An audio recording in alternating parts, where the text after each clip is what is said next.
Hi, and welcome back. In this video, we're going to be focusing on Gantt Part 2, which is using the import-export function to automate your projects. Let's start off by clicking on the Project Grid menu over here on your left. And we'll click on that, open up the grid, and we'll open up our TeamHeadquarters implementation project. You'll remember that in our last video, I had about 10 items in our Gantt.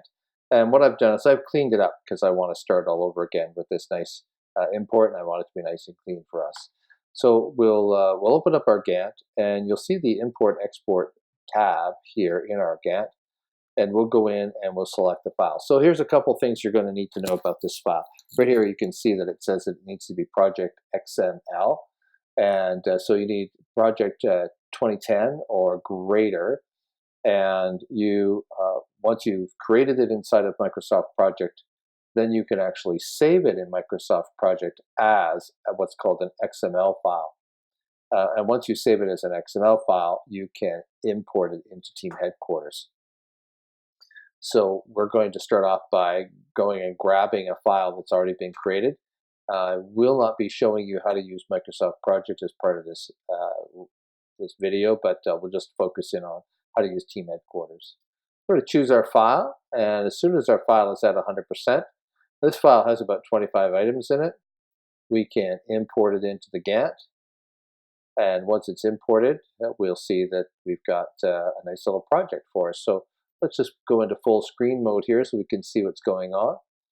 And we can see right off the bat that our dates are a little bit strange. So just using normal TeamHeadquarters functionality, we're going to click into the date and we're going to set it to probably not today. What we'll do is we'll set it for the first week of February. So it's going to start on the 3rd. And you'll notice also that my name is associated with 3 of these particular tasks. And this information, once it's entered into Microsoft Project, and you import it into TeamHeadquarters, if TeamHeadquarters can find a match for the name, they'll actually match the name and they'll import the task, and then that task is associated or automatically assigned to that individual. So that's the project. So the next thing that I want to show you in terms of the project is we've just made a significant change to this project. So what we want to do is we want to save it, and we're going to go back over here to our import export, and we're going to take a look at 2 things that we can do. One is that we can revert. So we've imported this, but let's say we imported it and it was just all wrong. We can revert it and it backs the whole file out. The other thing we can do is that we can export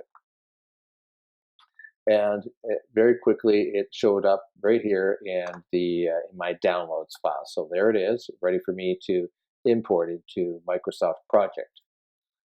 Once I have it in Microsoft Project, I can do all kinds of things. I can take advantage of the power of Microsoft Project to do some powerful printing functions and some reporting functions that perhaps may not be available inside of TeamHeadquarters.